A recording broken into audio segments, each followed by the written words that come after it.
Welcome to Africa Uncovered, where we explore the rich and often overlooked histories of Africa. I'm Kate, and today we have a fascinating conversation lined up. Our guest is Dr. Tim Forssman, a leading archaeologist and a senior lecturer at the University of Mpumalanga. His work focuses on uncovering the histories of hunter-gatherer communities in southern Africa, particularly their interactions with early farming societies and their role in shaping the region's complex and socio-economic networks.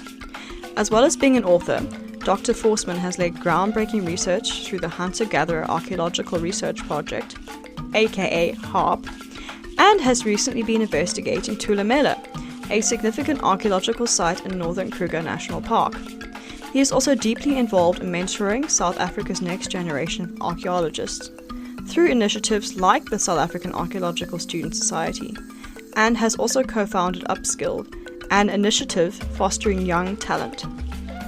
In this episode, we'll discuss the often overlooked contributions of forager communities, how trade and social interactions influence the rise of early African states, like Mapungubwe, and the exciting discoveries coming from sites like Thulamela.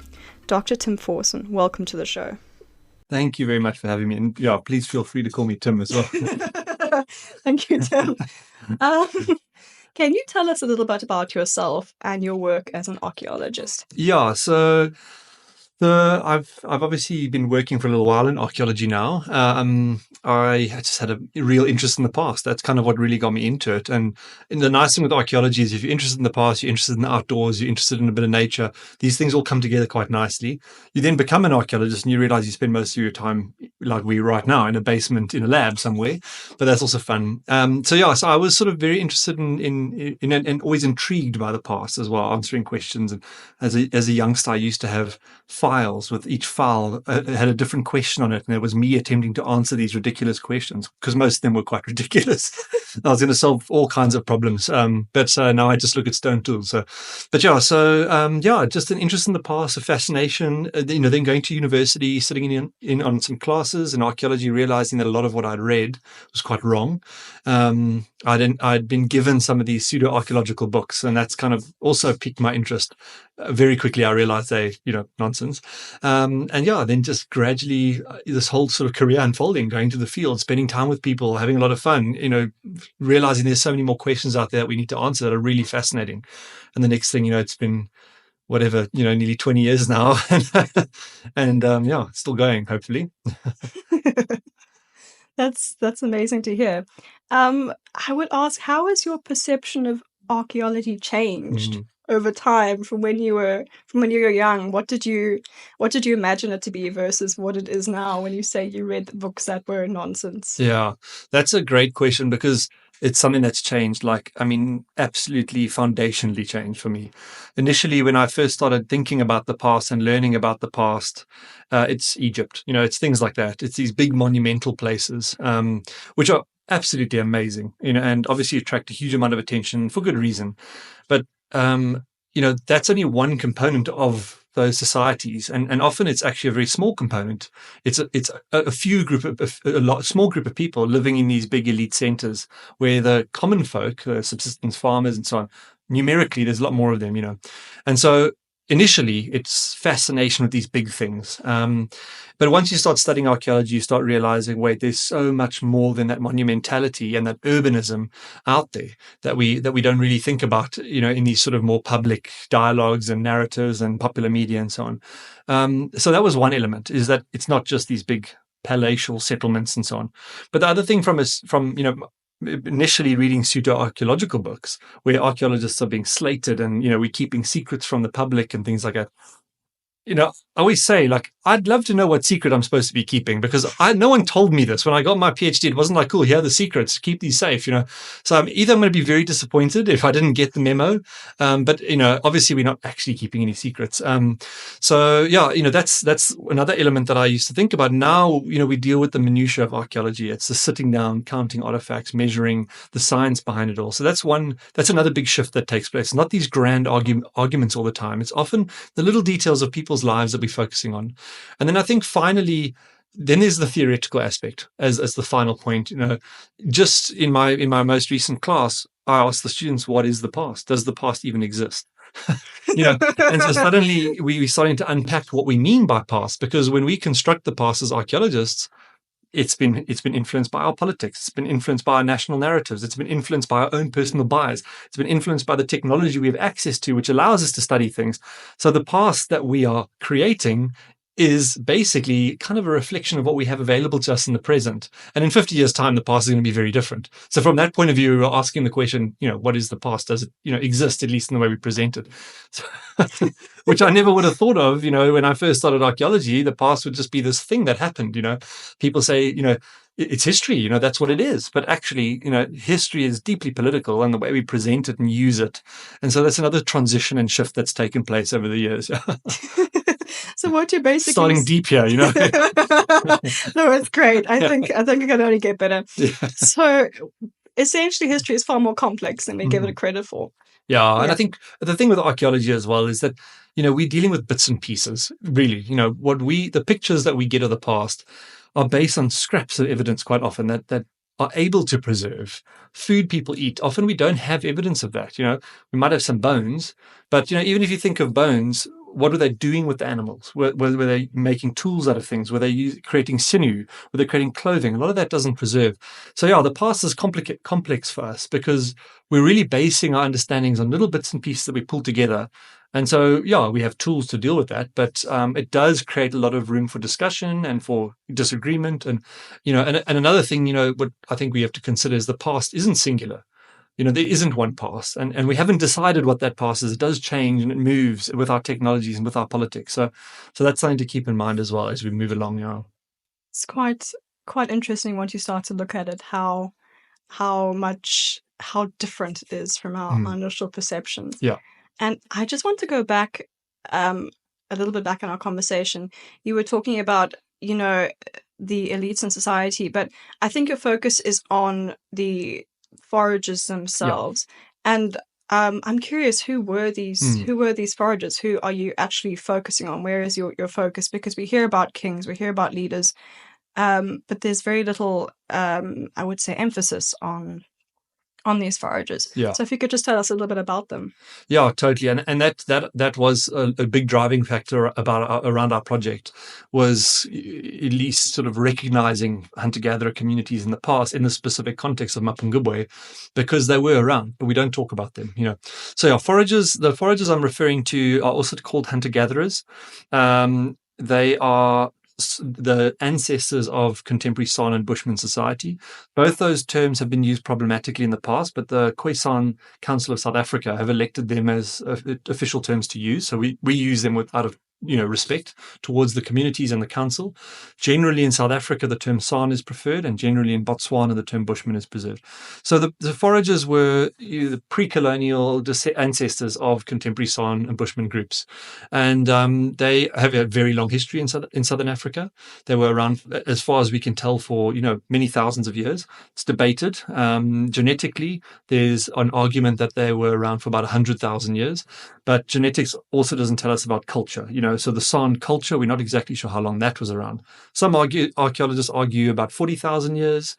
Other archaeologists dispute that, saying that just because people use similar material culture doesn't mean that culture was around for that long. I personally think it's a bit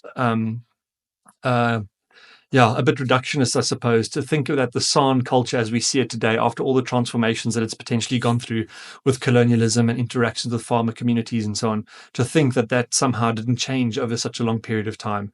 We'd never think that for a European society, so I'm not quite sure why suddenly here in Africa it seems to be something we need to debate. I always make the distinction between foragers or hunter-gatherers as being pre-colonial groups and San and Bushmen as being after the colonial period when it was written down. Yeah. So they were in the case of our work, they were around Mapungubwe. There's a number of rock art sites, quite a lot actually. There's a number of residential camps in rock shelters primarily. Well, those are the ones that have been primarily studied.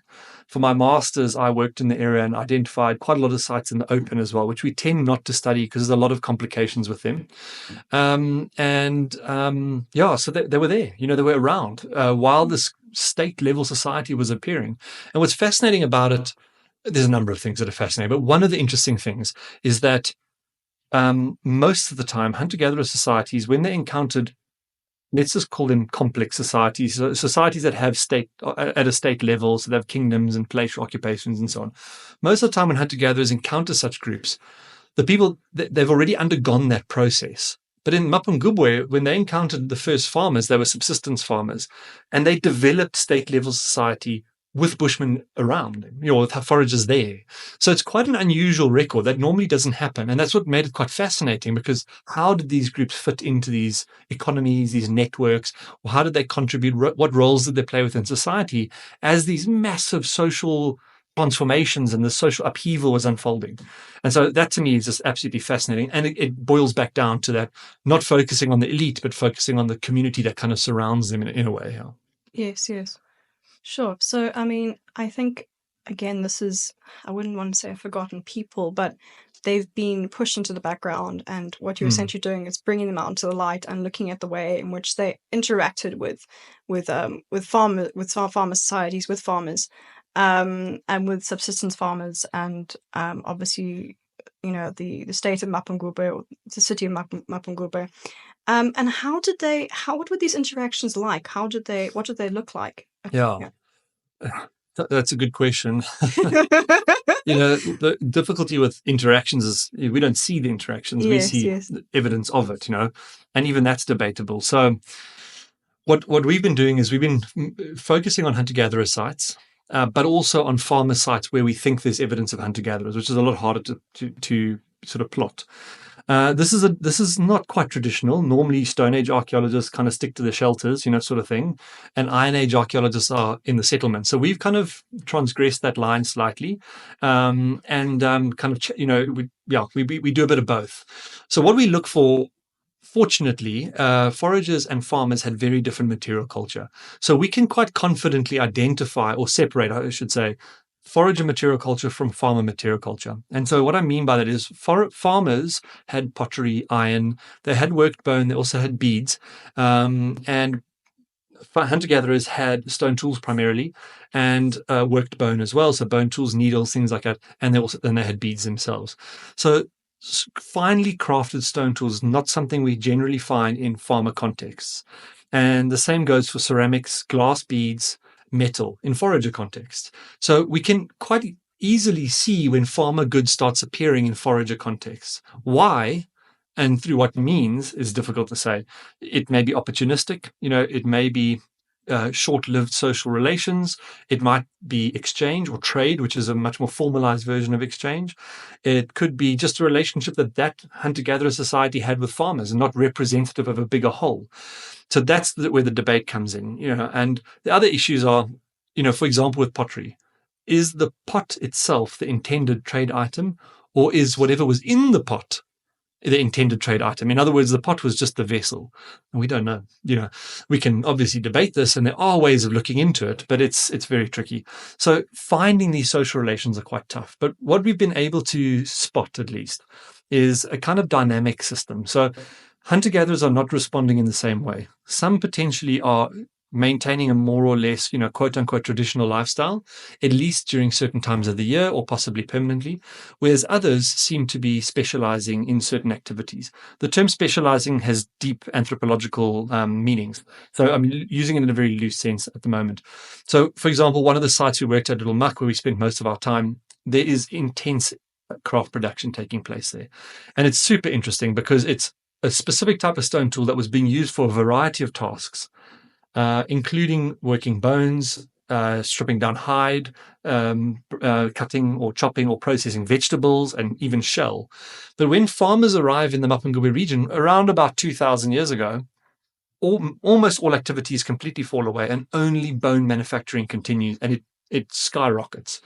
And that lasts for about 1,000 years until the site's abandoned, essentially.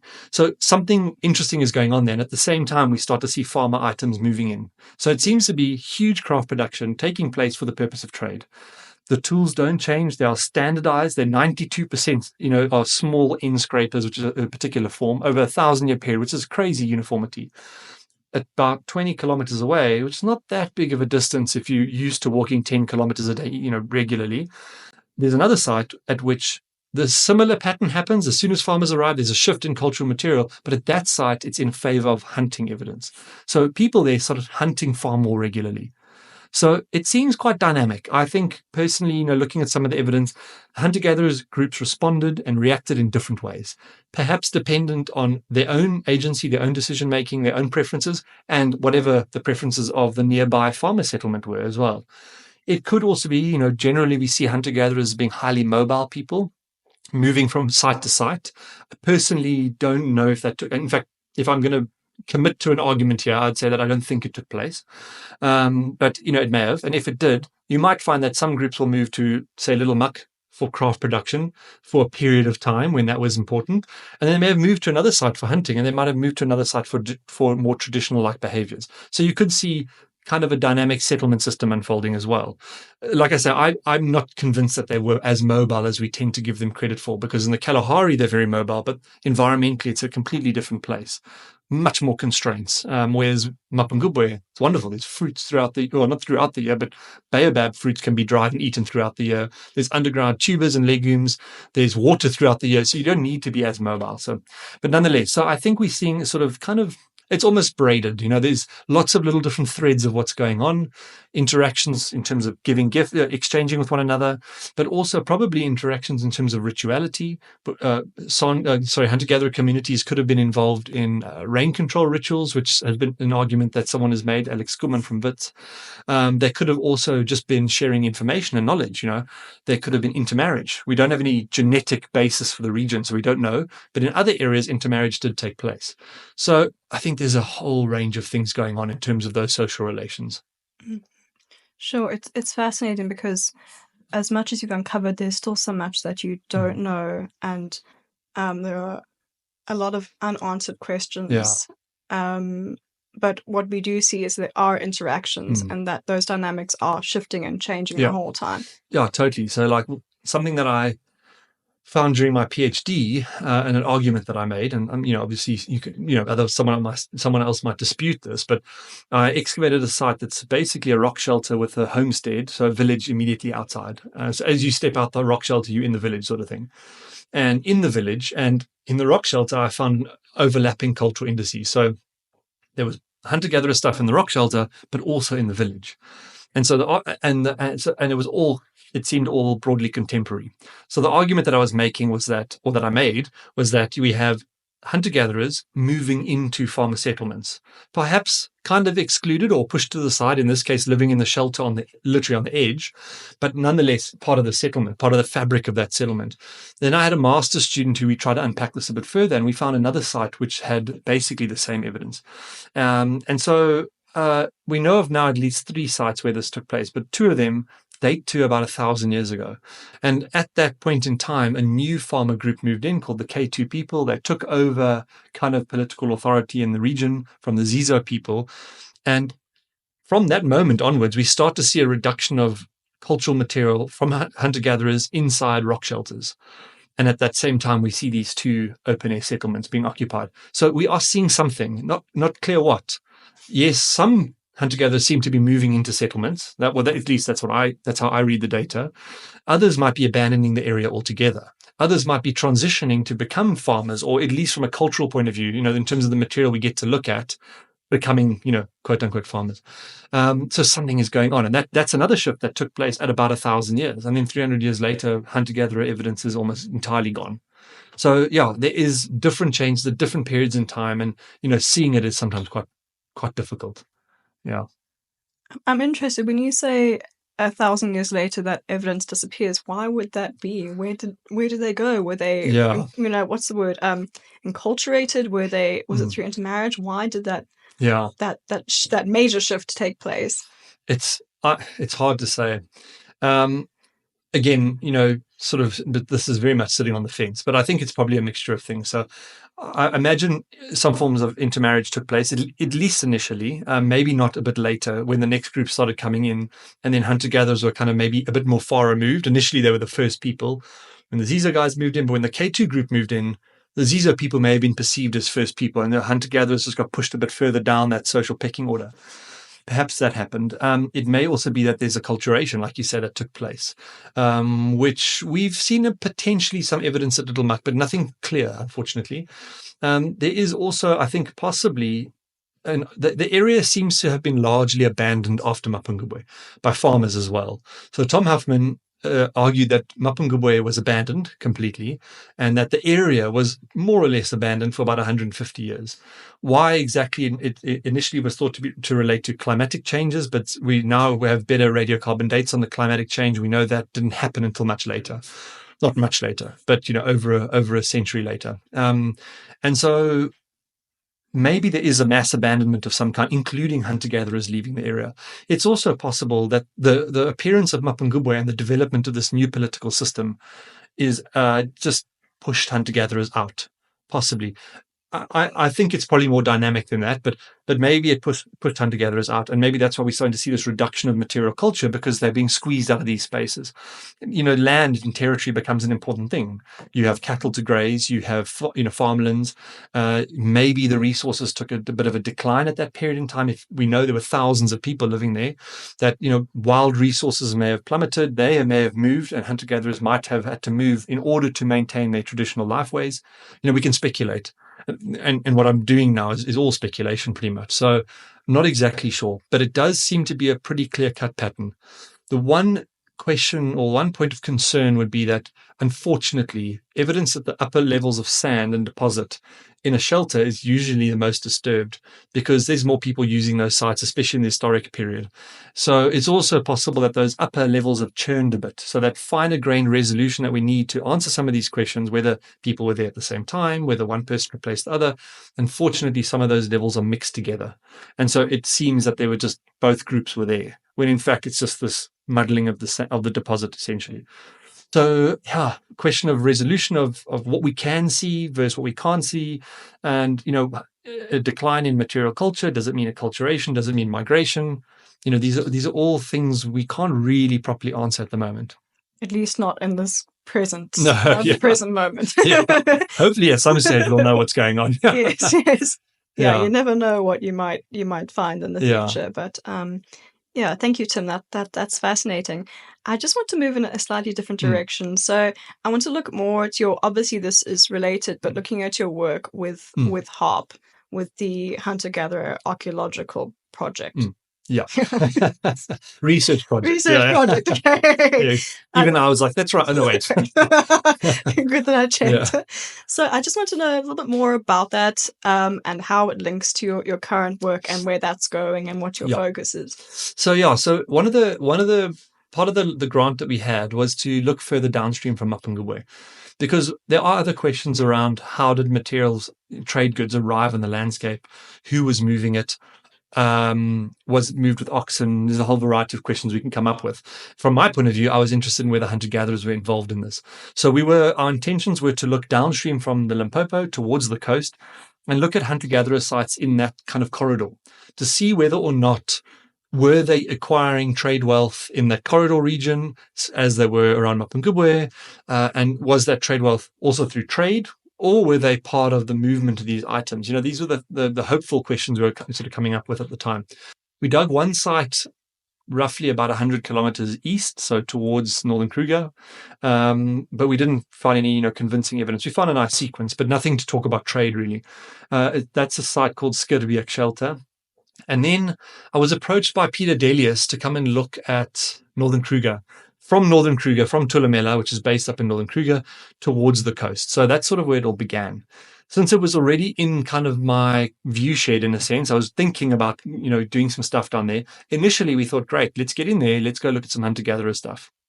And as we started to think about this project, we started to look at sites. Obviously, we looked at Tulamela. The Tulamela fascination began to grow in us.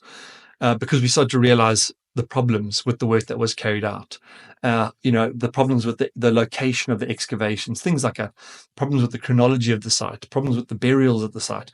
And then we realized nothing's really been done. Despite all of the claims that are made, very little has actually been, completed, I should say, because there's quite a lot's been done, but it hasn't been completed. So Tulumela became a real point of fascination. So we kind of the motivation to continue stalled there slightly, and we like looking at Tulumela, but we're looking not just at the site, we're looking at the whole landscape. Continuing this idea of thinking about not just the elite places and people, but the communities as a whole and these landscape patterns. So half our project is kind of sitting there now. The other half of the project is part of the sort of historical component, and that's continuing this migration in our thinking, at least, towards the coastline, in which we're looking at trading centers, markets that were established by Muslim traders and then later by Portuguese groups coming into the interior who kind of adopted and took over some of these Muslim trading networks. And so we still investigate in this whole stretch, and we are collaborating with a project that's happening along the east coast of Africa as well. So it's this really nice kind of interesting intellectual space at the moment where we're all talking about these really fascinating ideas. Hopefully we'll achieve some goals there at some stage. But yeah, so it's kind of, we've shifted down into this trading area. We're going to do a lot of work around Tulumela, and then we're going to have a lot of work going towards the coast as well, thinking about specific trade routes, trade activities in this area. Sure. So can you tell me a little bit more about Tulumela itself? Obviously, it's not just the site; it's all the, what do you want to say, the interactions going around in the area. But it's a fairly recent project that you've just started. So I think our listeners many of them don't know about Tulumela. They aren't aware. Obviously, the Northern Kruger Park is not as frequently visited. It's not because it's quite remote. So could you tell us a little bit more about Tulumela itself? Who live there? Why is it important? Maybe you can mention the failed archaeological dig of the 90s and what you found there so far and how it's changed your understanding of history.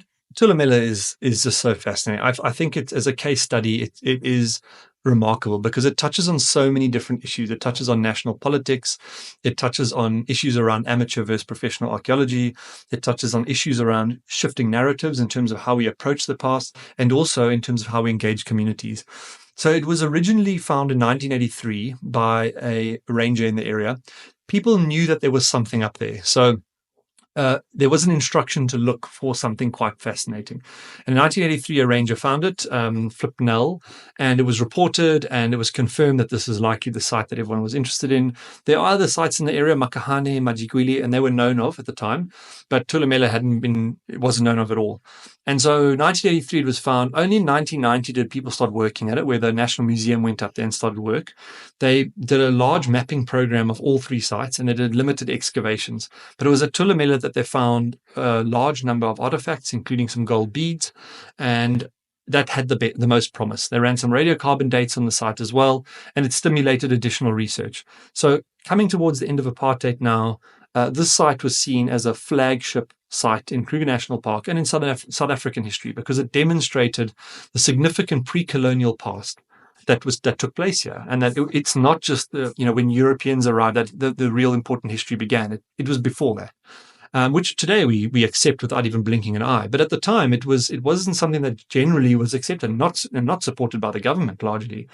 So it came at the end of apartheid, and ANC politicians, once coming into power, also jumped on the ship, saying this is a phenomenal site. And there's quotes, that the Great Zimbabwe is the most important site, but Tulumela is the most magical, from Paulo Jordan, who was an NEC member at the time. And so Tulumela was really seen as this kind of incredible site that could showcase the significant history of South Africa prior to the arrival of Europeans. Lots of resources were poured into the site. From 1993 to 1997, it was excavated. It was rehabilitated. 2 museums were built in the area, open-air museums, one at the base of the hill, one in the Pafuri picnic site. And a fairly large area was excavated, primarily in what I refer to as the citadel. So Tulumela is on top of a hill, and it has a large stone-walled area, so the dry-packed stone walling, and that's where all of the work was actually carried out. But the hill is about 9 hectares in size, and there's evidence on the entire top of this hill for human settlement. So people were living everywhere on the hilltop, but all of the focus was happening around the citadel region, which is likely where the king lived and his royal wives and so on. And that's partly why that's where the focus was. It's also where there's a big buildup of cultural material. So excavations proceeded in that area. And eventually the excavator who was working there from 93 to 97, and he had been working there before, found human remains. It was all reported to the community, it was reported to authorities, and eventually a process was defined with collaboration of how to tackle this. And the University of Pretoria Anatomy Department excavated and they found gold with this individual who turned out to be a female.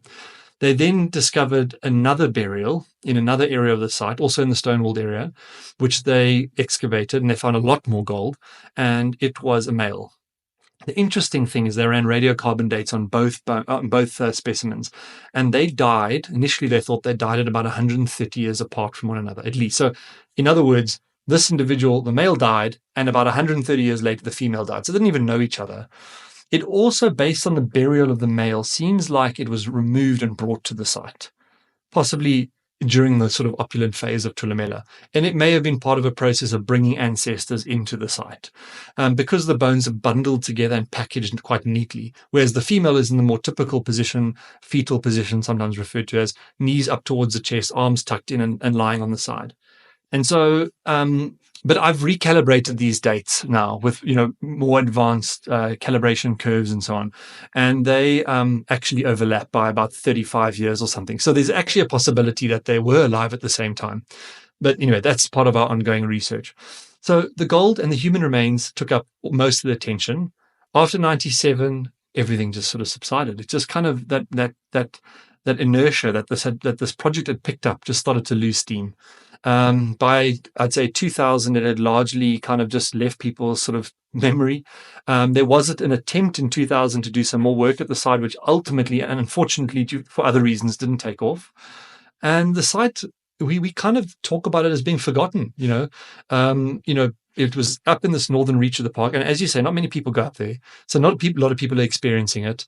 It suffered a lot of damage, which the park does manage, fortunately, and they do repair work. They recently seem to have done some up there now. It's all looking quite neat and tidy. And then in 2016, gold that was on display in the Skukuza Museum was stolen. And so that's gone. Unfortunately, it wasn't reported for 7 months after the theft as well. So that was a further issue because now it really is gone in the wind. And so it's just became this horribly neglected site. I'd say, almost all of the cultural material, if not all of it, other than the gold and the human remains, have not been studied. Yes, there's photographs and there's beautiful drawings by the original excavator, but it's not been reported. It's never been published. No one's done any proper ceramic analysis on any of the pottery or the spindle whorls, which is a little clay disc used in cotton weaving. And it was literally, we collected all the material it was stored at the Ditsong Museum by the original excavators, and it's been there ever since, in the dark, in a basement. And so it's such a sad story. It's a tragic story, actually, especially when you consider the theft that took place. So what we've now done is we've collected, with permission through SANParks, we're working collaboratively with the archaeology division at SANParks. We've collected the material. It's all based here now in our lab. And we're cataloging everything at the moment, and then we'll begin to analyze everything. The gold that is still in existence is all stored safely in 2 different locations, not here, in safes associated with the museum and with the park. And we're hopefully going to be able now finally to start publishing the work that was carried out at the site, start publishing the cultural material that was found at the site, and then, ultimately do a bit more of our own research at the site to answer some of the problems that we've picked up, in particular around dating, around context of the finds. The original excavator isn't an archaeologist. And although I'd say it's a bit of a weird one. In the 90s, we had plenty of archaeologists around. It's not that they weren't here. So why, a person who didn't have an archaeological degree and experience was working at a site such as that is a bit of a quandary. This individual has a master's degree in architectural conservation. So from a walls restoration perspective, it makes sense, But from an excavation point of view, it's a bit of a weird one. And unfortunately, a lot of the contexts for the finds are unclear, even in the original report, which most people don't know where it is. But fortunately, someone had a copy of it and has handed it over to me. We don't know where half the artifacts even come from. It's not even presented in the report, which is hugely problematic for us, So hopefully with our work, we can really start to tackle some of these issues and start to empirically and archaeologically produce some understandings of Tulumela that are empirically sound, that have conclusions based on actual evidence. At the moment, most of the conclusions are assumptions, pretty good assumptions, I should add. We very well might just find evidence to support the claims, but it is based on assumptions. And from an archaeological science perspective, we like to have evidence when we make claims, but for Thulamela, we've somehow allowed a certain level of neglect to creep in when it comes to that as well. So yeah, I'm probably going to get lambasted for saying some of that, but but it's using ethnography from Mapungubwe and Great Zimbabwe to understand Thulamela, as opposed to actually analyzing the material, looking at where it comes from, figuring it all out, securing the chronology, which is what we typically do as archaeologists. So there's definitely a bit of a slip up there from an archaeological point of view. I'd say from a sort of harsh criticism perspective. Yeah. I think you said what needs to be said, and it sounds like quite a tangle of a situation. Yeah. And I'm curious as to, at the moment, obviously it is a bit confusing. But what is your image currently of Thulamela? What did the society look like? It sounds like it was complex. If they were doing cotton weaving, if there was a lot of wealth, who lived here? Who were these people? What were they doing? And how? What is the the lifespan, I suppose I can say, of this particular settlement? Yeah, so there is some evidence we can base this on. The one is the chronology. So there are dates that sort of suggest a 1450 AD beginning until around or before 1700, so late 1600s. Securely, there's a few problems with the dates to be confident, but it's mid-second millennium, which is a very interesting period in time, because that places the start of Thulamela prior to the arrival of the Portuguese coming around the coast, and the end of Thulamela potentially even by the time the Dutch were settling in the Cape, but certainly after the Portuguese arrived. And so that's a fascinating period, because how did the Portuguese, injection into this local trade network have anything to do with Thulamela? So yeah, we're looking at about the mid-second millennium AD. Not that old, 500 or so years ago. The society, if we're using the ethnography to understand how things are working, and it gives us a broad brush perspective, let's say.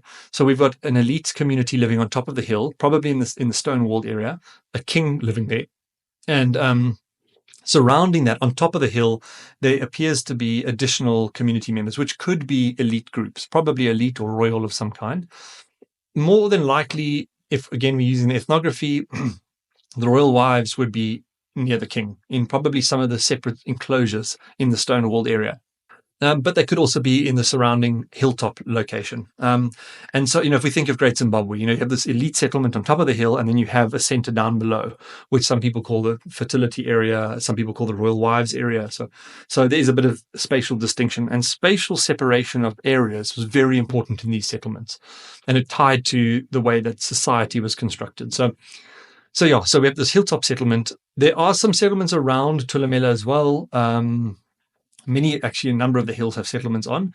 Some of them are, if you're going to put a guard post overlooking your palace or your kingdom, some of those hills are spot on perfect places, and we find stuff up there. So maybe it's something like that. Who knows at this stage? There are two other major sites, Makahane. I mentioned both of them, Makahane and Majigwili. Makahane is about 14 kilometers upriver from Thulamela. It's on a much higher hill, and it also has stone walling.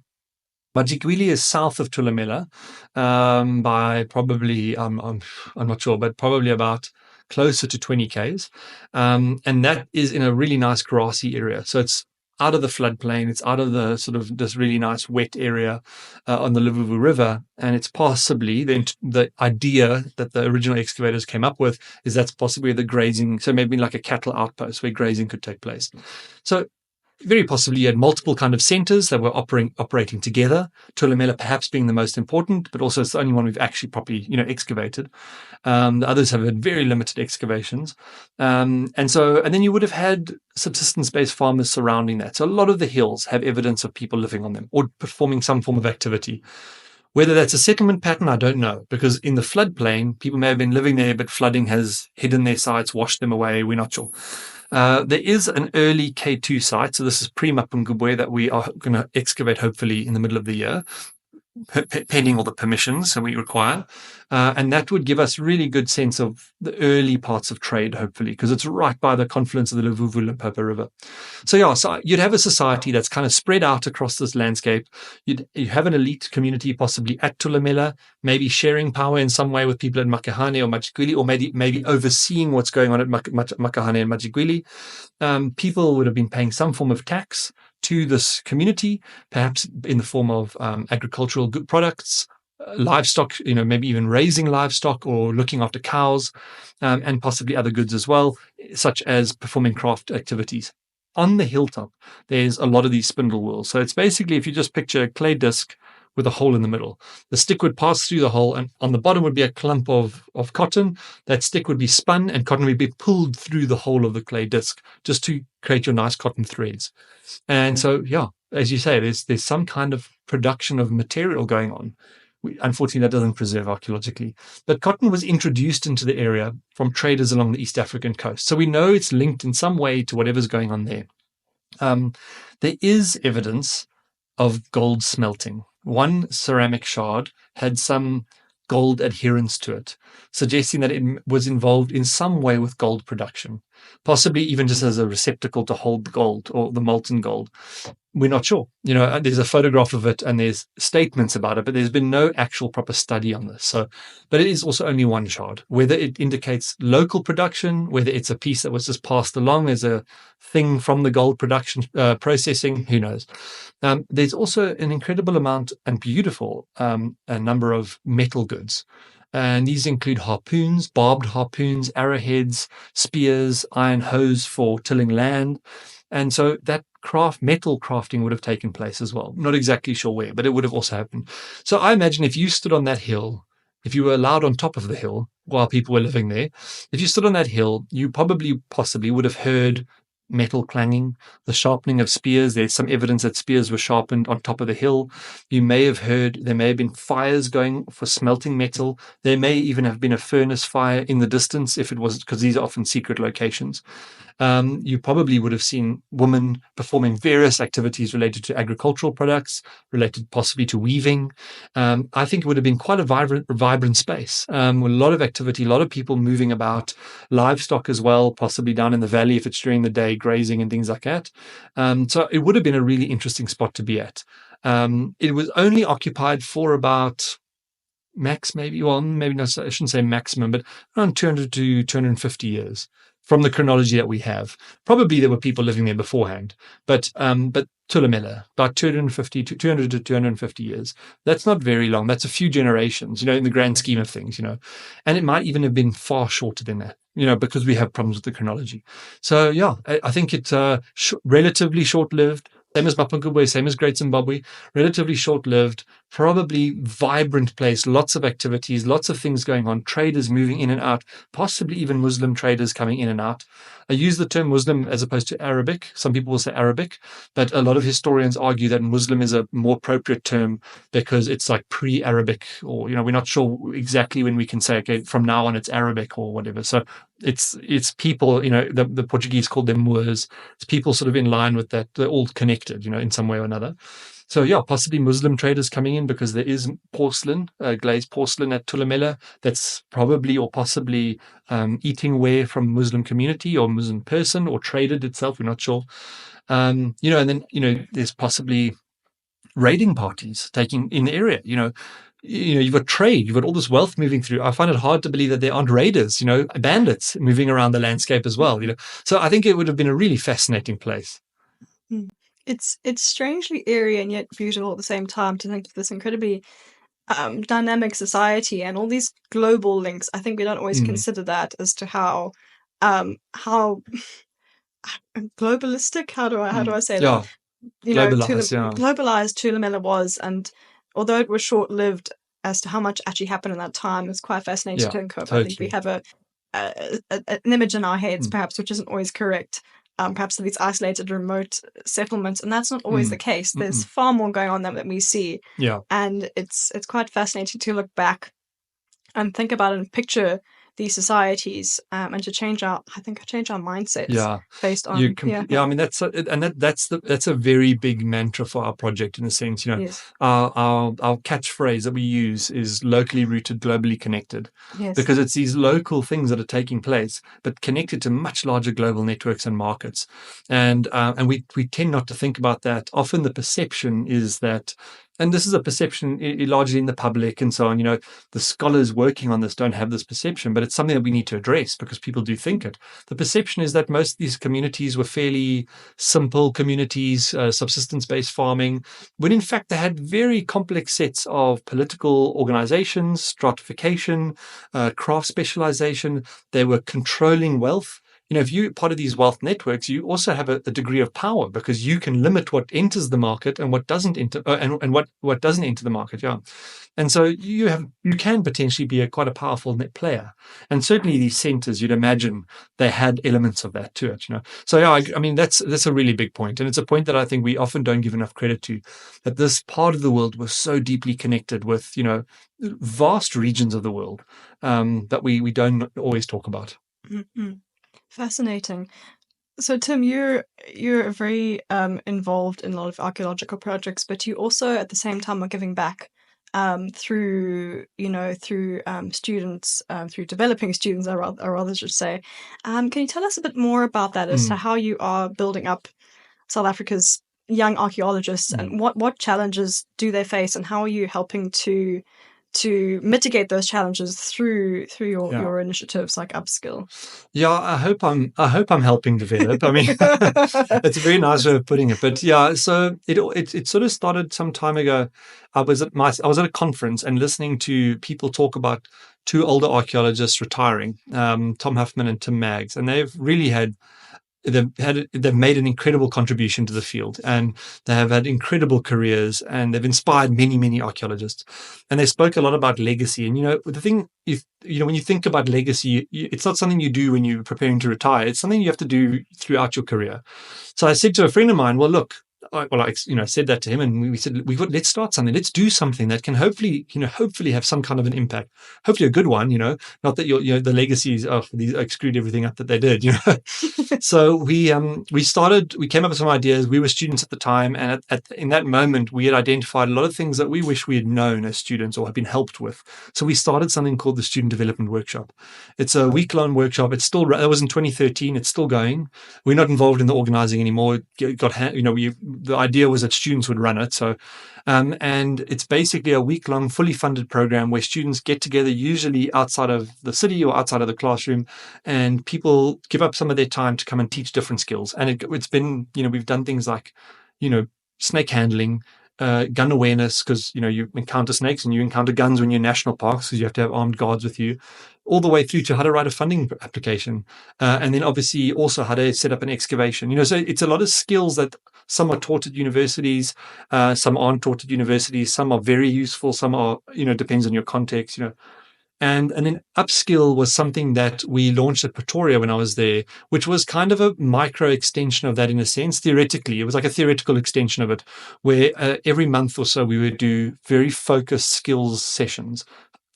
Archaeological photography, for example, first aid, a variety of things. And it's something that we're starting to launch now here at University of Mpumalanga. We're going to be starting it this year, actually, because it was very useful, and also just useful in terms of creating communities and networks of, support bases and students who can share experiences with themselves with one another about the troubles that they have, and go, hey, well, I had the same problem and this is how I overcame it, whatever.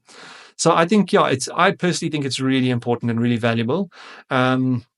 Because our students, to answer the other part of your question, do face a lot of challenges.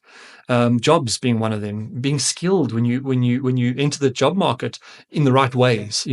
Sometimes universities, we've got a lot to teach. And I know as a lecturer, there's a huge amount of things we need to teach. We can't teach everything. And a lot of the learning happens informally when you go into the field, or when you now suddenly have to work on a contract which you've never done before, and you have to think on your feet, or you have to jump in the deep end. That happens. So these sorts of skills training programs can try and help with those transitions at least. So that's one big issue. Obviously funding is a massive problem for us in Africa, but for our students as well. At the University of Mpumalanga, we're fortunate that we're getting a lot of support for our students from different organizations, such as the Paleontological Scientific Trust. I think they've now funded 3 of our 6 or so honors students that we've had, which is amazing. If you think about 50% of our postgraduate students have been funded by them. So we're getting that support, but it's tricky because it's very competitive. It feels like there's less and less money out there and more people asking for it, so it's very difficult. But that's also a skill, getting funds it's not, hey, I've got a great idea, can I have some money? Yeah, sure, here it is. There's much more to it than that, So yeah, that's a great challenge. I think one of the other challenges we face in archaeology, and this is something that was expressed at a conference I was at the other day, is that we have to be in the field. We have to take students to the field for work, and it's really expensive. If you go to the field for a couple of weeks, you're looking at close to 100,000 rand. If you've got a nice, decently sized team and you feed people well, and you're not living in tents, obviously you can get away with a lot less as well, but it's still a lot of money. And if we can't get our students to the field, there's so much of the learning experience gets lost because a lot of it takes place during field work, and because a lot of it's informal learning, on site, digging a site, and then you see how stratigraphy works. And suddenly it's always, for me, I always describe it as a penny drop moment. I had it when I went to the field, and suddenly the models that we spoke about, these archaeological models, I could physically see it. And we dug it and go, oh, wow, okay, now the central cattle pattern makes sense to me. I can see what's going on here, And often when I talk about that with students, they all say they experience the same thing at some stage, So if you can't raise the money or get the support from your university to take students to the field, it's very, very difficult. There's also, from an archaeological point of view, there's not many universities teaching archaeology. It's WITS, UCT, Pretoria, and UNISA. And then at the University of Johannesburg, they have an institute there that's teaching archaeology, but to anthropology students and then to postgrads, which is very similar to us. We teach cultural and heritage studies, and then you can specialize at a postgrad level into archaeology. And so there's not a lot of training going on, possibly reflecting the fact that there's maybe not a lot of jobs, there's not a lot of funding, there's not a lot of opportunities. But, it's that critical mass that you kind of have to get to. If more universities taught archaeology, there would be more jobs for people to be teaching archaeology and to be doing research and so on. But at the same time, we also then have to have a bigger perspective on why this is important and why we should be doing this and how it's going to benefit our nation. So yeah, very complicated thing. But I think, ticking these boxes slowly, tackling certain issues, doing the best we can individually. Again, we can't do everything. As one lecture is not going to be able to solve all these problems. But doing a little bit here and there, it all sort of chips away at the bigger issue. So I think skills development, creating jobs is something we also all have to tackle, and that's really tough. Finding the money and the resources. At UMP now, we're teaching postgrads for the first time this year. So it's taken me It's taken me almost 2 years to get to this point of getting the archaeology honors degree approved, through the CHE, getting our SACO identification, everything. And now we've started to teach. So now the next question is, well, okay, let's start employing now. Because now we've got this new module. There's only me here and my technicians who are PhD students as well, who are assisting with the teaching. But let's employ someone. And then we've suddenly created a position for someone in archaeology. Brilliant, Okay, now let's employ the next person. It's just going to keep going, Yes. until someone tells us to stop. Yeah. But that's that's the process. It's slow, it's laborious, it's labor intensive. You put a lot of work in. But if it means creating jobs and it means getting PhD students or recently PhD'd up people employed, hey, we're winning. So yeah. Yes. But it's easy to sit here and what took me 2 minutes to say that.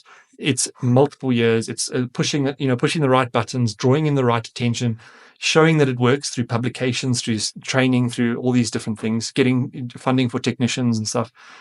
Yeah, it's a process. It's not easy. It sounds incredibly complicated, and yet I imagine it is rewarding. Yeah, Although sometimes totally. you say it's one job at a time, one person at a time. You're still opening up.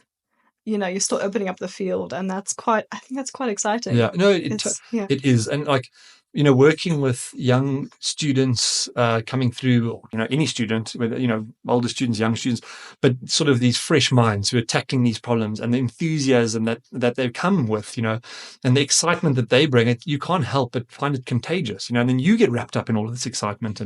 And it's obviously, I've been doing this for, a few years. And so, it's really nice to be part of that, watching people get excited for the first time about something, seeing, being part of that process that I was once on, a little while ago. So it's awesome, and so I find it exhilarating, working with students. Yeah, sure, I'm not thrilled when I have to mark 100 essays, but who is at the end of the day? Yeah, but it's that's the sort of grunt work that we have to do, in order to get the reward, which is getting people through these degrees, getting them to do studies, learning more, exploring these different topics with them, and then ultimately, hopefully, turning them into archaeologists in their own right and running their own projects. So and putting them into the field and watching them start their own, Yeah. as you said, start their own research Yeah. and find their own discoveries. That's quite Exactly. exciting. Fieldwork, it's not for everyone. A lot of archaeologists don't enjoy fieldwork, and fortunately, we're in a discipline that you don't have to be a field worker to be able to do archaeology, which is nice. But I'm one of the people who love fieldwork, and so I'm sure one day I'm going to enjoy my armchair. But for now, getting up there, staying in a tent or staying in research centers, doing the work, I love it. And it's so awesome with students because it's sitting around a fire at night. A lot of our students have never experienced anything like that. So just going out there and cooking for a group of people for the first time, that in of itself is transformative for many students, and for me even, like now suddenly you're the person is responsible. It changes you as well, So the whole process is really awesome. Yeah, it's great. It's a fantastic experience. We all get to learn a little more. We all get to explore something new. Some people see elephants for the first time. What a brilliant experience. And then you get to be part of that for that person, which is really nice. Yes. I noticed the power's just gone off. Yeah, no, I'm guessing it's load shedding. Yeah. Yes, I was going to ask. This has happened often. Yeah. Thank you, Tim. That's really, really wonderful and fascinating to hear. Just before we finish off, I just want to find out a little bit about your upcoming book, Archaeology in Africa: Why It Matters. What is your book about, and when do you hope to release it? Do you have a release date yet? So the book is, I've written 3 other books, as you mentioned, and it becomes a little bit addictive. Also in terms of, you kind of analyze your own career and you go, okay, cool, I feel like this is where I am. And maybe I should do something like this. And I'd like to, work on some of my internationalization as well as the research that I do. And so, so I sort of decided to do this. And it was obviously through research and through thinking about, trajectories in archaeology and how the present context of our work influences the way that we conduct our research, the way we do things, and how we interpret the past. And then that's not just now, that's as it has been since archaeology has been practiced in Africa. And archaeology was very much an aspect of the colonial enterprise, completely, initially at first. But archaeology's had a number of really interesting transitions, one from amateur to professional, one from into very scientific realm, and then again into a sort of more humanistic realm. And as you track these different periods in time, the use of archaeology, its deployment in certain contexts, who it excludes, who it includes, what it is about, the kinds of questions that it's asking, have all changed. And ultimately, what that all has contributed to is a completely different understanding of the past. So we've shifted the way we think about the past, whose voice counts, whose science matters more, where these centers of science are. Like, for example, we don't have the kinds of labs that America and Europe do. So that, the sort of centers of science kind of revolve around those sorts of facilities. And so I wrote kind of a history of that, for archaeology in Africa. So when did it begin? How did those contexts shift the way we thought about the past? And obviously, a lot of it's the unfolding of learning, but a lot of it is also politics, coloniality, and I could, wax lyric around this, around, how the apartheid government in 1948 basically defunded archaeology. And they stopped archaeological programs that were happening in the country unless it related to Afrikaner nationalism. And so politics has played a crazy role in archaeology, as it does today, in different respects. So that's kind of what my book is about. But ultimately, why does it matter? Why should we continue doing this? I'm not supposing that I'm going to answer all these grand questions, because I think many people far smarter than me are probably going to be able to say a lot more, but I'm going to try my best, So the book, the draft of the book will go in, the deadline is the end of March. So About a month, and I mean, it's all looking fairly decent. I should be able to meet that deadline or miss it only by a short period of time. I've been working on it like full steam ahead for about writing, at least not researching, but writing for about 10 months now. So it's a process, and I must say it's been very rewarding. I've learned so much more about our past and also about archaeology, and it's helping me with my classes as well to provide additional context for a lot of what I teach. But on top of that, I suppose I'm a bit of a workaholic, I guess, because it's writing a book while publishing papers, while teaching. And so it has been a real juggling act, actually, a lot of the time. But that's part of the fun as well, fitting all these things in together. Yes, putting all the pieces together. Yeah. Somehow hoping and knowing that it'll work. Yeah, exactly. You just commit to it and hope. Yeah. Exactly. Just keep going and Yeah. don't stop. Yeah, we've fortunately, I guess, depends how fatigued I'm feeling, but we've literally just about to sign another book contract for work that we're doing up in Tulumela, but more expansively. So it just doesn't end, Yes. Fortunately, I have co-authors on that, so I won't be doing all the writing myself. But yeah, it's just another big project that's about to kick off. Exciting. It sounds really, really exhausting exciting at times, but also invigorating. Yes. And hopefully in the end it will, I think, open up people's view and their knowledge of our past and I suppose change our perspectives on who we are as a nation and where we've come from. So just before we finish off, Tim, can you just tell us, if our listeners are interested in finding out more, where can they go? So if they want to find out more about our project, we do have a website, it's HAR Project, so HAR project.co.za, and that sort of follows what we do largely. We have Instagram page, a Facebook page as well, and that we share a lot of images and stories and stuff. We will be launching our Tulumela pages soon as well. We haven't launched them yet, but we will launch them all soon. And then if people are interested in archaeology more generally, there are a lot of really great projects happening around South Africa that have websites. There's Heri in Cape Town, which is awesome. There's the Wonderboom project in Pretoria, also brilliant. And then there's the Archaeology Society, the Association of Southern African Professional Archaeologists, asapa.co.org, I think. But if you search that, you'll find it. And they also have career advice. They have lots of stories. They have forums. They have a bunch of stuff you can look into. And then there is also the Archaeology Society, the Student Society, which is a great resource. And they're on Facebook and they have a site and they are super supportive of young people coming through or people getting interested in archaeology. And then there, lastly, is the Archaeology Society of South Africa, or South African Archaeological Society. And you can be a member of the society. They do tours, they do talks, they have a newsletter. So there's a lot of resources if people are interested in following up what's going on. And people, nowadays with social media, with science communication growing, archaeologists, like many scientists, are really trying very hard to get some more knowledge out there into the public. And so, the Conversation, for example, regularly publishes archaeological pieces, which is really nice, written by archaeologists or historians. So, keeping an eye on that is also pretty useful. Thank you so much, Tim. It's been great chatting to you today, and I hope that we've actually learned something from this and that we can take away a changed perspective on who we are, on archaeology, on what archaeologists are currently doing for South Africa. And thank you so much. Yeah, thanks. And I hopefully in the coming months and certainly the coming years, with regard to our new project, that a lot more will be coming out, and hopefully, exactly like you say, we can use it to think about our past and our histories in slightly different ways and shift that dial a little bit.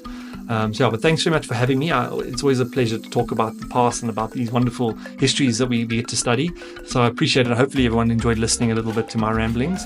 Anytime you want to chat, I'm very happy to talk more. Great. Well, hopefully we'll be able to talk about your book when it comes out, and the one after that as well. I'll need to sleep first, and then we can talk about it. Yeah. Great. All right. Thank you so much, Cool. Tim. Thank you.